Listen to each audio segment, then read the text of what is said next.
Today is a special day.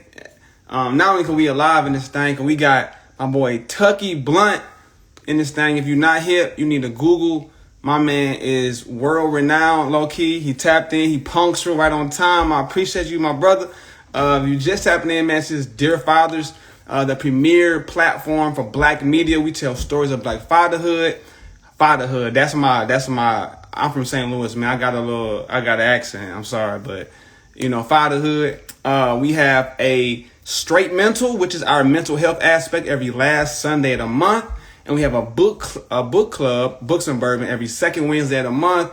We got a podcast. We tapping into the women now, the queens with their memoirs. What we're discovering is everybody has a dad story, and everyone is impacted in some way, shape, or form by their relationship or lack thereof with their father. So, boom, that's what DF here for. We tapped in. DearFathers.com for all that. Shout out to the team. I see y'all in here, man. Jesse, Brad, Lamar, man, the whole gang. Team Proud Papas, man. I'm gonna go ahead and let you in, Tucky. Man, I appreciate everybody for tapping in on this Tuesday, man. Just tapping in Tuesday. I'm on Central Time, my brother on Pacific Time. It's still really bright out there. What's up, my And guy? and I said we got the same shirt on. You feel me? Oh, come on, man. Yeah. Mr. B, how you doing, King? Man, good. How you doing, family? Man, I'm blessed, dog. I'm blessed, Likewise. man. Got the hat, man. You branded, man. Oh, You with the know. orange. Oh, You man, know. Come on, man. Come on, man. you swagging it, man. Come You on, man. swagging. Yeah, man. Hey, first of all, Tucky, brother, I appreciate you. I appreciate what you do. I met you. I used to start how I met you. I met you on Straight Mental, Yeah. Yep. right? Yep. Which is our mental health piece that we do here at Defiles every last Sunday. So I usually don't try to start out with deep shit, but we're gonna just start there because Let's that's go. how I met you. We were two black men, black fathers talking about our mental health. How'd you get in the straight, or I guess this, in the same breath, how important is being aware of your mental health and finding tools to help you mentally? Man, came across you guys just on a fluke. I mess with the other fathers group, about the black fathers. I got a fathers group. And then Mm-hmm. I came across y'all Proud Papas. via Proud Proud Papas. Papas. Came across y'all via one of my homeboys' pages. I think y'all was tagged on one of their pages. And I went and was just like, oh wow, this is dope. Let me Mm-hmm. follow. Then come to find out one of y'all founders is from Oakland. So it was just like, what? So once I tapped in and got with y'all and just seen what y'all was about, I was intrigued, wanted to be a part of it. And then, as you know, just was all about connecting y'all to other fathers groups and just wanted. What's crazy is when I first got on and was messing with y'all, I was coming from it like, okay, they only posting celebrities, and I'm like, well, dang, I wanted y'all to post like the regular people too. So then somebody commented back like, we post y'all too, we go post y'all too. So it was just cool. The total interaction, everything was cool. And then when I heard Right. about the straight mental, I was like, that's dope because I'm real big on like I'm 41. I Mm-hmm. come from an era where you're taught to, shut up, don't ask no questions, do as I say, not as I do. Mental is not really important at the, what I'm saying, to my era, but I've made it important to me because you have to be mentally stable to be able to run a household, raise a family, not just run a household, but just, be mental for your wife, your kids, your life, everything. So Yes, having a sir. group to be able to talk to with like-minded individuals that just so happen to be black is dope. So that was dope for me. Yeah, man. Well, we appreciate you. I feel like we created like a lifelong bond and through that. I remember but speaking of celebrities, I don't know how long you gonna be able to make that claim. You've been in the Forbes magazine, 85 South, like with Sway in the morning. You know what I'm saying? So Yeah. I'm blessed to have you on here because not only do you do amazing things in your career, like you're a dope husband and father. And I think that's just as important in our culture because we like that makes us dynamic, man. So in that note, on that note, Hmm. just real briefly for those that don't know your story, I'm just saying you're one of the first ex-felons for possession of marijuana to open our own dispensary in Oakland, Yeah. correct? In the world. Um, in the world, In the Craig. world. In In the the world, world, Craig. Craig. So, how did you get into? I mean, I did a little research, man. You used to work at a dispensary before, right? Oh yeah. So, Oh yeah. how did you get in the dispensary game? How did you How did you navigate from selling weed to selling weed? Yeah. Honestly, I'll make it as quick as I can, but it was I've been selling weed since I was 16, in East Oakland, and the surrounding areas. But I always approached it as a business. Weed in my family was never a bad thing. You know, I come up in the dare era. Dare for me was for heroin, coke, methamphetamine. It wasn't for weed. Weed was always something that we knew wasn't bad. So Right. I knew at early age I wanted to sell weed, but I also knew that if I wanted to sell it, I didn't want to sell it on a corner. Mm. So I figured out for me the best way to do was to sell to my coworkers. I've always had a job. So 90% of my people I work with smoked. It was just easy. So at age 19, I heard about my first dispensary with my grandmother, as fate will have it. She had me take her to a dispensary. She She told me she was smoked, I going, guess. Right. yeah, she That's smoked. crazy. Yeah. Had her Wow. card for her glaucoma. Yeah, she used to grow weed, all the stuff. And she was Wow. like, take me to get my medicine. I didn't think nothing of it. She come out, 19th and Telegraph in Oakland, downtown, white bag. This is 1999. I say, what's that, Granny? She said, this is weed. I said, you bought weed out of a store? She said, yeah. I said, oh yeah, Granny, I need one of these. And she was like, well, you know, by this time I've been selling weed for 3 years. And she was like, well, as soon as you do, I'm gonna be there every day. Rest her soul. And my store where it's at now is like 5 blocks from her house. Man, that's It's like, so I just you basically can't make it up. the transition was just I was trapping, but I always knew I wanted it to be a business. And then this opportunity came up in 2017. I applied for the license in 2018, won the license, and then opened the store that same year. So it's fast, but it's a Man, lot that went into that. But yeah, right, that was my transition from there right. to there. I'm All the sure. while, you know, doing the father, doing the husband, doing all the because she been right here the whole time, just about. You know what I'm saying? So Yeah, that's a blessing, dog. I mean, what you just said. So much things that I want to unpack real quick. They had dispensaries in Oakland in '99. yeah, yeah, yes they What did, up? yes they So did, in Missouri, we just got our first dispensary this year. yeah, yeah, just now, 22 years. That's crazy. yeah, Um, yes.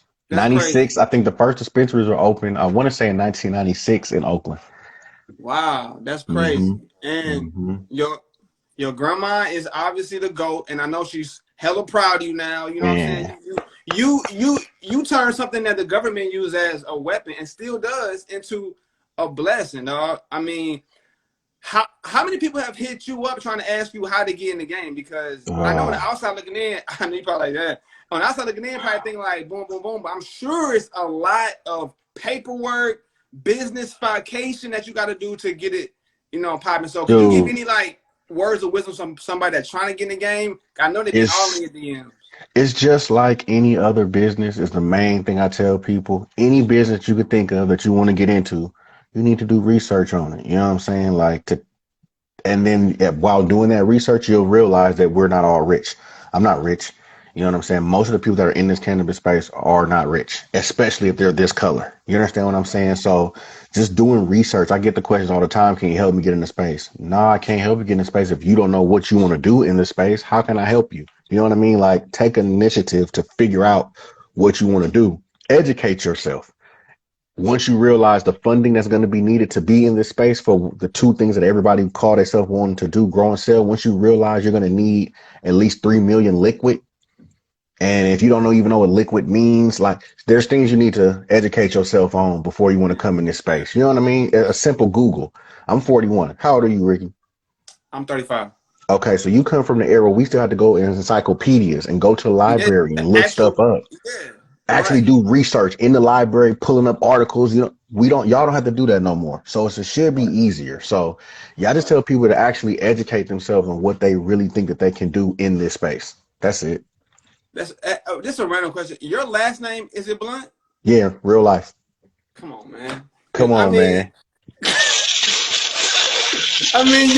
so somebody said, the granny the plug, your last name is Blunt. Like, if it ain't meant to be, like, It because couldn't be. I'm saying, and let me tell you how I figured that out. Just being honest, like, you post your kids often, and I think I went to one of your tag, your daughter, maybe her last name was Blunt. I'm like, I don't think Mm-hmm. it would. I don't think she would just say her name Mm-hmm. be Blunt on there. So That's hella dope. And into your kids, like you're a proud father. Every interview when I research you, dog, you Hmm. talked about being a father, dog, and a Every husband. every time, every time. That It's in my bio. It's the first thing in my bio, if I'm not mistaken, says husband, father, in that nature. Or it probably says Heavenly Father, something about the Heavenly Father, then husband, father, because that's how I was raised. It was supposed to be your Heavenly Father, your mate, your kids, in that order.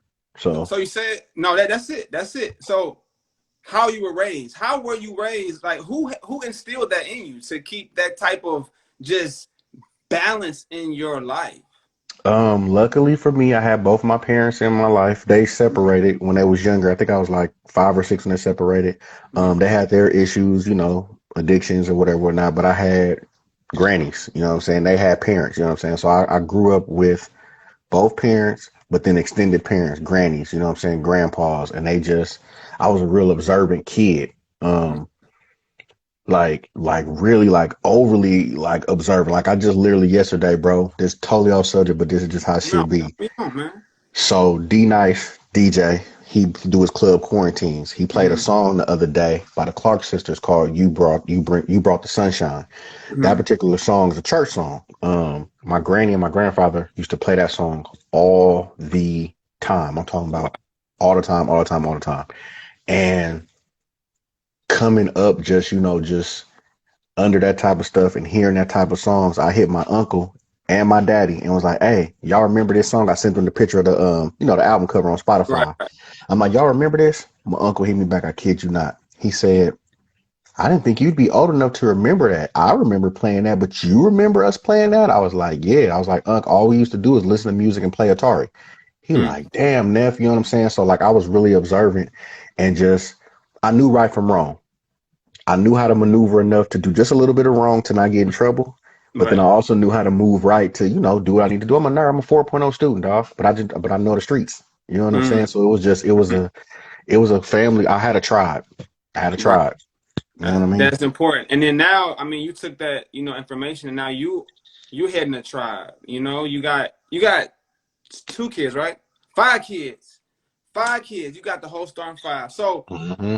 give me some gems, man. What inspires you, or like what is something that challenges you? Because a lot of times we have a lot of new fathers. I'm just going, or fathers that Yep. are fathers that really might be struggling with like how to navigate. With you having 5 kids and having a journey. What can you just drop on us? That maybe something that that helped you. So for one, and it's a trip. We was just talking about this on one of my lives. We ended up getting randomly on it. Mm-hmm. There's no instruction book for this. There's no manual for this. There's no like, okay, well, you know how to raise a girl, you know how to raise a boy, you raise them different because you a guy, because you a girl. I don't subscribe to that. I got 5 kids. They're all 5 different individuals. Mm-hmm. I have to, me and my wife talk about it all the time. You have to understand that each 5 of them are going to have different personalities, different ways they think, all of that. And you have to apply how things work for them. Um, Talk to your kids. I'm not a grandfather yet, and my oldest kid is 22. Mm-hmm. And he comes from a young mom. You know what I'm saying? We were young parents, not me and her, but you know what I'm saying? We got mixed soul, and that's something too.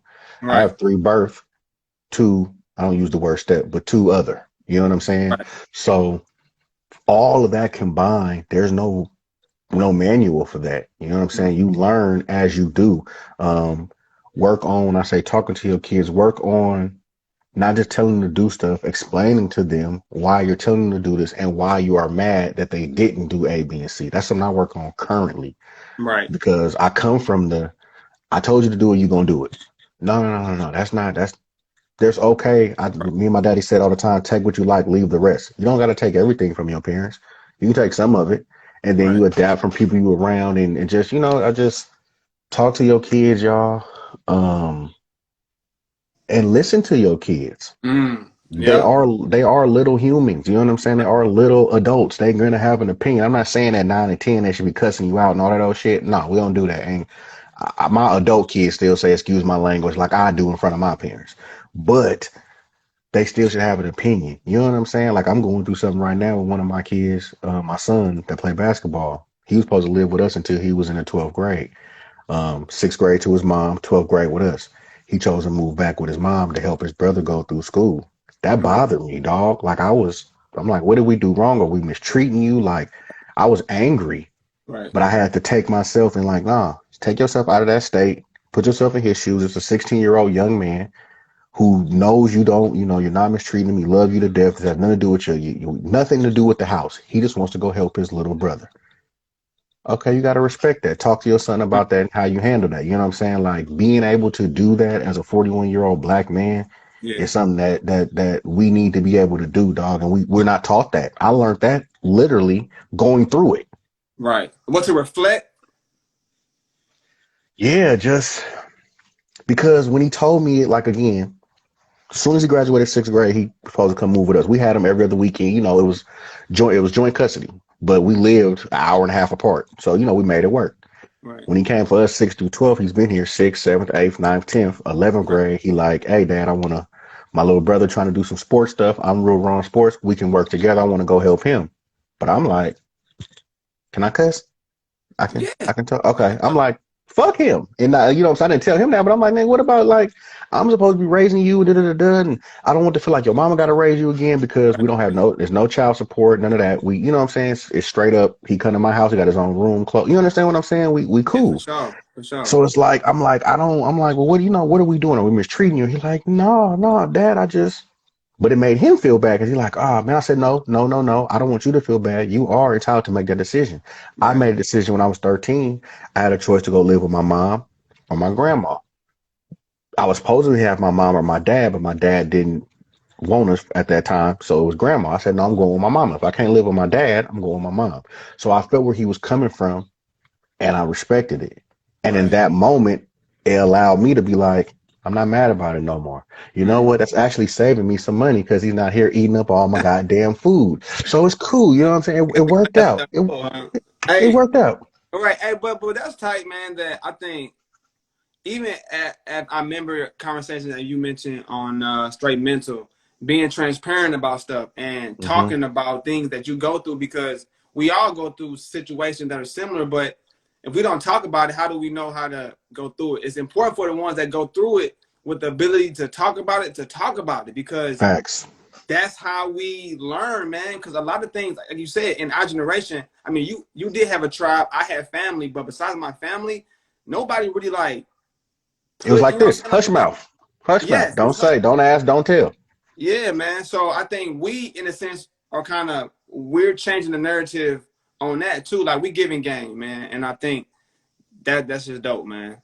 Man, I I'm proud of appreciate that. it. I appreciate it. Man, I love being a dad. And like I said, there's no manual for it. Like all that the reason, so you didn't ask, but I'm gonna tell you. The reason I started Proud Papas in Mm. 2013 was because I've been making t-shirts since I was 16. Like been doing it, been going to screen printers, designing t-shirts, been doing it. And I wanted to do a shirt that had a silhouette of a black father with black kids. And I Mm. couldn't find one. I'm talking about I'm on Google.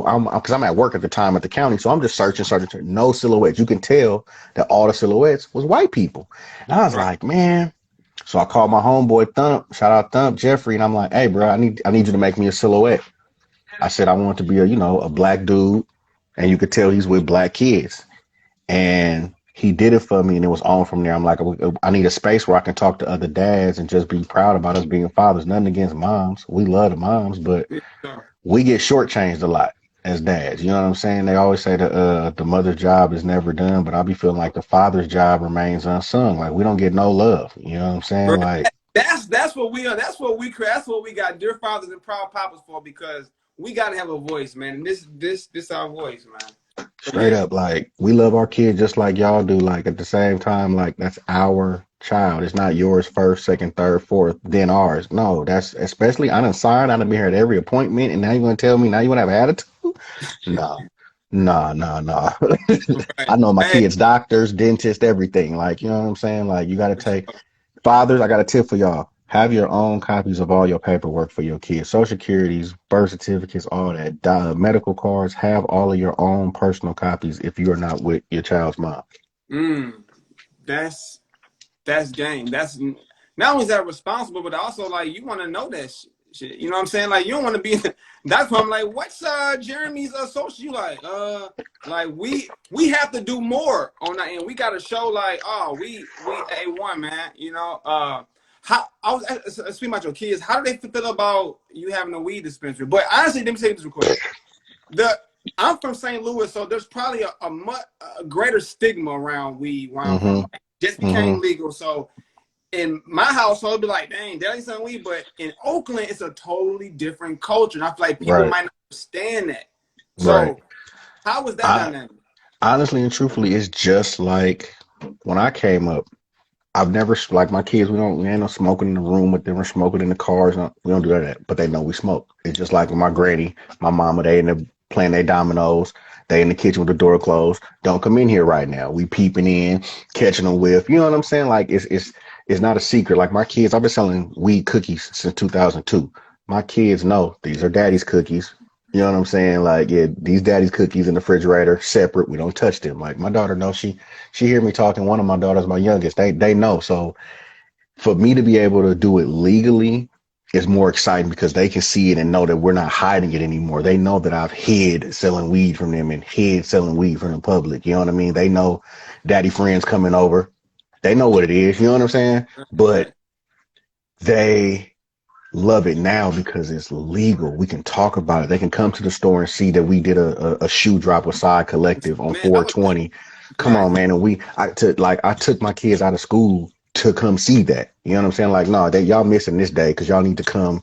This is something you need to see. So it's been That's dope.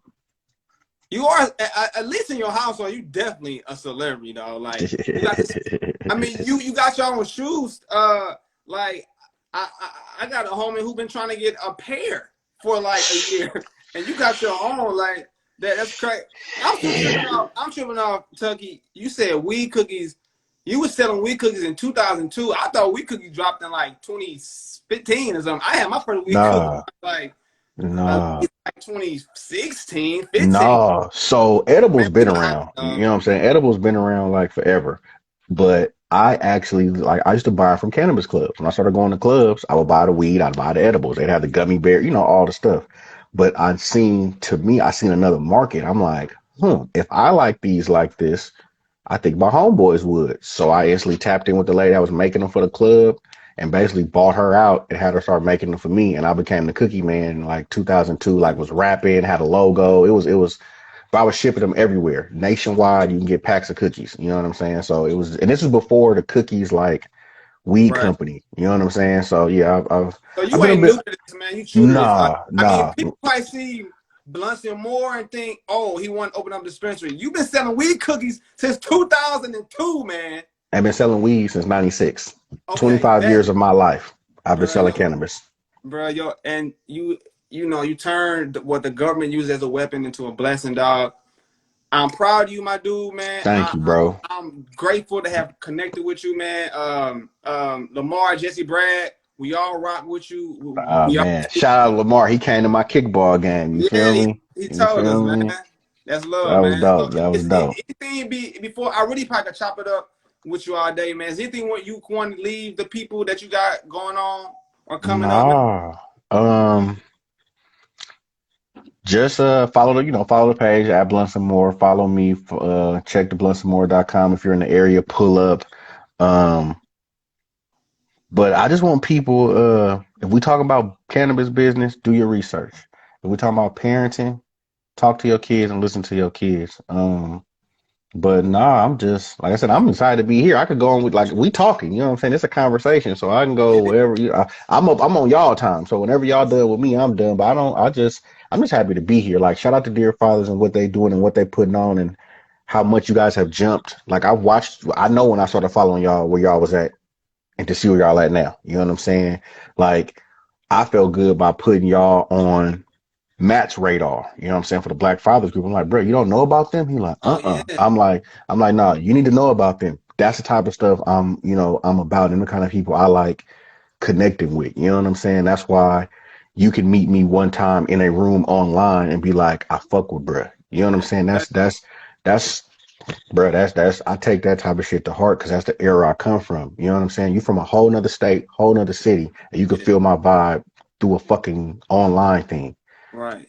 So no, I'm It's just meant happy to to be, be here, dog. dog. Man, I'm excited to come to Oakland, man. uh, I never. I mean, we were just in LA, but I've never been to Oakland. I just know like the theaters Ah. and shit. Oh You know. yeah, yeah. Oh, fun That fact, was real my quick. 25-year-old days. I was 25, 20, 24 when that was going around. 25. Okay, okay. Yeah, yeah. What's is it still? Do they still do this? Ain't on subject at all, but is they still do hyphy in Oakland? Or is that like Oh yeah, no, we still hyphy. We still oh, hyphy. We got it's our a little, it's still a culture. Yeah, that ain't okay? never going nowhere. And you said you in St. Louis, right? Yeah, St. Louis. Yeah, So Saya's coming out there this weekend. yeah. I know. Oh, Dog, I okay. have a friend named Chance. He might be on her, but he got like 6 pair, dog. Like he hit me up. Okay. He seen me the colorways, and he already tagged in, so he Dude, dragged me out with him too for sure, that's man. tight. That's Yeah. tight. What y'all got going on? What's going on for dear fathers? Man, we just trying to tighten up, just continue to just give, give our best, give our gifts. We still got the books and bourbon. We got the straight mental. We got the podcast. We just shot we doing a Black fatherhood documentary with Dope. say mama Tina, not knows. Tina knows? No? No, yeah. I know Okay. my wife gonna kill me, dog. But yeah, so we shooting That's a dope. documentary with them on man. We just trying to just tap into our gifts, man, and continue to just highlight Black fathers, ones that are celebrities and ones that are not, because we all got Yeah. ones that I guess ones that in the middle. I guess how you feel, you right? You Right know in the what I'm middle, saying? right in the middle. We all got a Right in the story. middle. We all, you know what I'm saying? We all got stories. We all got, and we need to to be able to have a space to share these stories on, and the platform to be able to do it is pretty dope. It's pretty dope. So I appreciate y'all for giving us Man, this space. hey man, we tapped in forever, man. I can't wait to come out to Oakland. We're gonna link and do something in person, man. I know these For screens. sure. We found a way to navigate with the screens and without the screens. So I'm looking forward to it, Tucky, man. Proud Papas, Blunts and more, Oakland, man. My brother, I love you, dog. Keep being Love you more, man. a proud Papa. Keep doing what you're doing, man. Appreciate you. We love you, dog. Real talk. Love you too, man. All right, my dude. Peace, All right. man. Tucky Blunt. His real last name is Blunt, It ladies and gentlemen. is. It is. It is. All right, my dude. Peace. All right, y'all. My dude, man. Tucky, man. I ain't gonna hold y'all no longer. Dear Fathers, Straight Mental last Sunday. Books and Bourbon, second Wednesday. Podcast, dearfathers.com for everything. Merch online. We got hats, shirts, all that. I'm Ricky Rock, reporting live from Dear Fathers. Big Dear Father energy. That's it, man. Love y'all. Peace. Enjoy y'all Tuesday, man. Love y'all kids. Communicate with y'all kids and listen to y'all kids. That's what Tucky said. We outside. Eat.